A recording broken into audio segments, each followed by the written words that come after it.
Hello everyone and welcome back to my channel. So today's review is a little bit different from what I normally do. A lot of times I review celebrity and designer fragrances that you can find all over the place in stores and online. But today I'm actually going to be reviewing a collection of fragrances that I got from a special website. Now this website is called Perfume.com and they specialize in making their own fragrances that are water-based. I was able to get a collection of these fragrances in sample form. They have 6 of their own fragrances and they're all very inspired by literature and poetry, and they all sort of tell their own story. And so today's video is going to be about this collection. I'm going to tell you about the 6 different fragrances and sort of a brief review on each of them.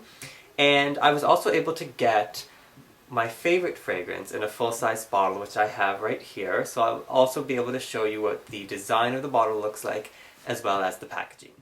Now, on a personal note, some of my most favorite fragrances are ones that really do tell a story and that are inspired by specific places or specific times in your life, or, you know, different emotions and stuff like that.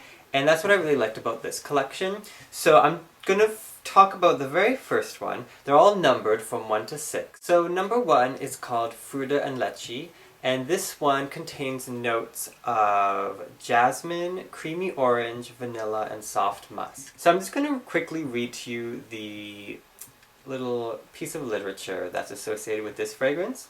Surely the flowers of 100 springs are simply the souls of beautiful things. I thought that was very cute, and I'll tell you right now that this was actually my favorite fragrance of the 6, and number 1 is the one that I have here displayed. So I was looking at the notes of all 6 of them before I smelled any of them, and I was kind of thinking which one was going to be my favorite. I had it narrowed down to either number 1 or number 6 based on the notes, and it turns out that number 1 definitely was my favorite. So this fragrance is certainly the sweetest one of the entire collection. It has a very creamy, almost candy-like scent to it. I was actually surprised at how sweet it was. I have to say that upon first experiencing it, I found out that the orange is definitely a lot creamier than I was expecting it to be. It has a very soft vanilla, almost candy-like smell to it. I have to say, it actually does remind me a little bit of Aquilina's Pink Sugar fragrance. However, I haven't reviewed that one yet, but I mentioned it in one of my videos and I said that I wasn't a huge fan of it, and I'm kind of not, only because it's too, it's almost too sweet. Like, it has this really almost burnt sugar kind of smell to it, whereas this one is a lot more softer and refreshing because of the jasmine. So that's why I think I really enjoyed wearing it, because it has that sort of soft sweetness to it that's not too strong. But you know, you can still smell it, and it certainly lasts a long time, and it's quite strong. One thing I remember is that when I first got the bottle, I sprayed it onto like a little card and I smelled it, and you know, it smelled just as I remember from the sample, and I put it on my desk and then I left the room and I was gone for hours. When I came back, my whole room smelt of it, and then later that night I was like, you know, cleaning up, I put it in the garbage, like the little card, not the bottle, put the little card in the garbage, and my garbage still like smells so strongly of the fragrance. Every time I go to put something in there, it's just beautiful. It's the best smelling pile of trash I've ever had. So that is number 1, which is my favorite of the collection. Oh, by the way, the samples that I got, they came in this cute little classic looking envelope, and they are little vials. I can't even hold all 6 of them. They're little vials and they all have little numbers on them. Can you see that? There it is, this number 6. So they have little numbers on them, and they're the kind that you pop the lid off and it has like its own little applicator. So I'm going to move on to number 2. Number 2 is called La Belle Dame, and the notes of this one are peony, rose, hyacinth, jasmine, and peach blossoms. So as I was trying to explain earlier, each sample has its own little like applicator, so you can kind of just, you know, put that on. So number 2 is definitely a floral scent. It's purely floral. There's nothing really sweet about it or fruity or anything like that. It is definitely just a soft, very romantic floral scent. I would have to say the flower that really stands out and sort of like blossoms above the rest is the rose. It really does smell like a fresh bouquet of roses, like just bright red roses. As it settles a bit, you get to smell more of the other flowers, but I feel like the overall impression of this scent is a soft rose bouquet. Oh, let me just read to you the little inspiration for number 2. I met a lady in the meads, full of beauty, a fairy's child. Her hair was long, her foot was light, and her eyes were wild. So that's the little piece of literature to go along with number 2. So if you like soft floral scents, especially roses, then you will definitely enjoy number 2. Alright, so now I'm going to tell you about the third one. So the third one is called Enchanted Lily. This one is also more of a floral scent. The notes in this one are neroli, jasmine, lily, and ozone. Now the way this one differs from number 2 is that it has much more of a clean, almost soapy scent to it. And that's definitely coming from the jasmine and the neroli. Those two are like BFFs in the bathtub. They always are making this like soapy fragrance. JLo's Glow has those two. Baby from the Sunshine Cuties collection, like the Harajuku Sunshine Cuties collection, has jasmine and neroli, and it always makes that nice, soft, soapy kind of scent. So if you like delicate, clean-smelling florals, then you're definitely going to like number 3 the most. And the inspiration for this one goes as follows. Life's enchanted cup sparkles near the brim. Let me read that again. I feel like I didn't give it justice. Life's enchanted cup sparkles near the brim. That's very enchanted. So now I'm going to move on to number 4. Now the fourth fragrance definitely made me think of something I already owned. So this one is called Paper Lantern, which I think is my favorite name of the 6 of them. Paper Lantern contains notes of green tea leaves, aloe, and vibrant citrus. This one certainly is a fresh citrus scent. It's very vibrant, it's very energetic. I would say that it's probably the strongest of the 6. Actually, no, that's not true. I think this one's the strongest. This is definitely one of the stronger fragrances of the collection. It really kind of, has a burst of energy to it. I love the citrus quality to it. I love that fresh green tea note. And the fragrance that it reminds me very much of is by Jennifer Lopez, and it's called Still.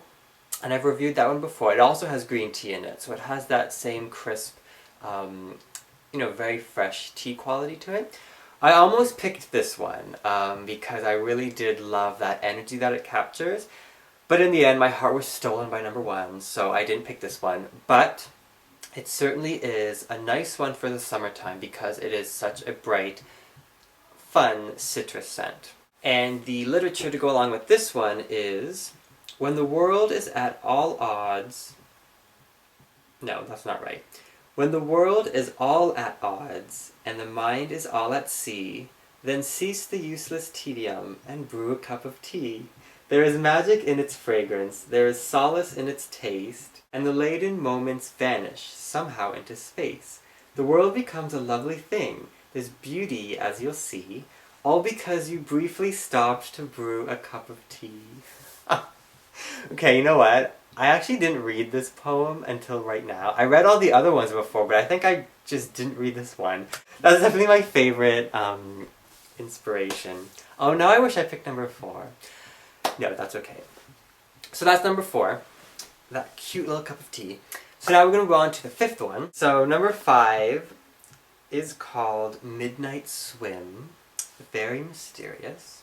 This one contains notes of salty sea, wildflowers, ozone, and woods. Now this is the 3rd and final floral fragrance of the collection, and this is the one that I feel is the richest. It's not a soft floral, it's certainly not delicate and clean like the first 2. This one is very opulent. It really smells like a field of flowers. Like, I feel like when I smell it, I'm like in a greenhouse where there's just so much flower, so many flowers around you, and you can just smell all of them. Very, very floral. It's definitely the wild flowers that are the ones that come out the most. So if you're someone who just loves flowery perfumes, then number 5, Midnight Swim, is going to be the one that you enjoy the most.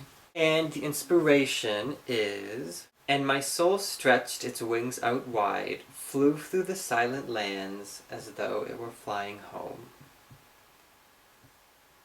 I just think of like a bird, like a beautiful bird just flying through the sky and kind of just crashing into a field of flowers. But he survived the crash, and now he's just happy that he's living in a world of number 5. Okay, so now we've reached the 6th one. Now this is the one that before I smelled any of them, I thought to myself, I'm either going to want number 1 or number 6. Number 6, where is it here? I know it's here, I showed it to you at the beginning. Here is it. No, that's 5. Oh. Where is number 6? Alright, number 6. Now let me tell you, okay, this is certainly the most interesting of the 6. It's the most unique. It's also the one that I sort of had a problem.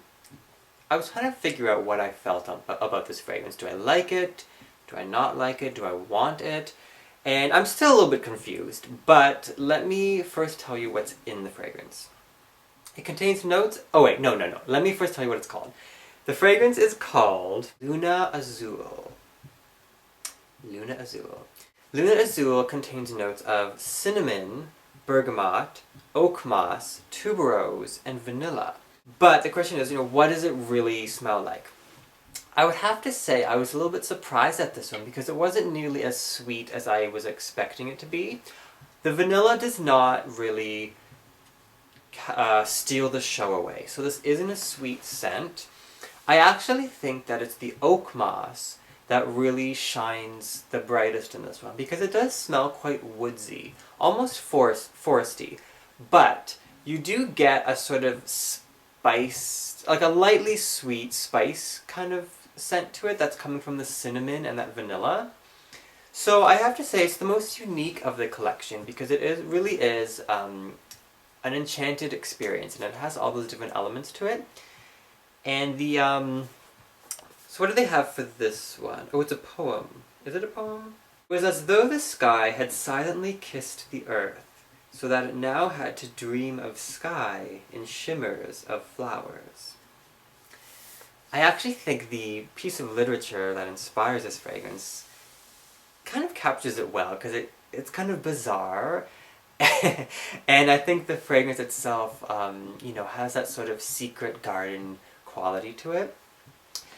So, in the end, I didn't choose number 6, but I would certainly recommend it if you want something that smells a little bit more mysterious and sort of takes you on that sweet, spicy, floral, woodsy journey where you're kind of in Wonderland. So those are the 6 fragrances of the collection. I'll do a quick recap. So number 1 is the very sweet fragrance of the bunch. 2 and 3 are the softer floral scents. 3 being more of a soapy floral, whereas 2 is just a general soft floral. 4 is that bright, energetic citrus fragrance with a nice green tea note. 5 is the most floral of the bunch. It's a beautiful greenhouse where you can just roll around all day in fields of flowers. And number 6 is that secret wonderland kind of scent that is primarily woodsy but has small lingering hints of cinnamon and vanilla. So now I just want to quickly talk about the packaging and the design for the boxes and the bottles. I really love the whole design theme of this company. It's very delicate, it's very vintage, very inspired. The boxes are, they're all white boxes, but they come surrounded by these custom-made paper prints, and each fragrance has its own special packaging. So this is the one that I got, number 1. It has these cute little blueberries and oranges and leaves. And I feel like the packaging and like the bottle was like taken out of a fairy tale because it just seems very, very magical. The bottles are quite simple. There's these little, I call them fairy potions. The bottle is just a transparent bottle with a golden top. And each of them have a little gold medallion hanging and a very cute little white pearl. This is the 1.7 ounce bottle. There are no actual lids that go on top, so you just spray the bottle, normally like that. And you can actually unscrew the whole lid, so, you can decant it or put some directly on your skin or whatever you want with these ones. Oh, and then the bottom is the name of the company and the number of the fragrance. Okay guys, so that is the end of my review of the Crow Water Perfume collection. I'm going to put the link to the website in the description of the video in case you want to visit the site and, get one for yourself. And I want to say thank you to crowperfume.com for making these fragrances. I love the stories they tell, and they're all very, very beautiful. I would have had all 6 if I could, but thank you again, and I hope you all enjoyed watching my video. And let me know what you think. If you have tried these before, let me know which one is your favorite. And I'll see you guys next time for some more fragrance reviews.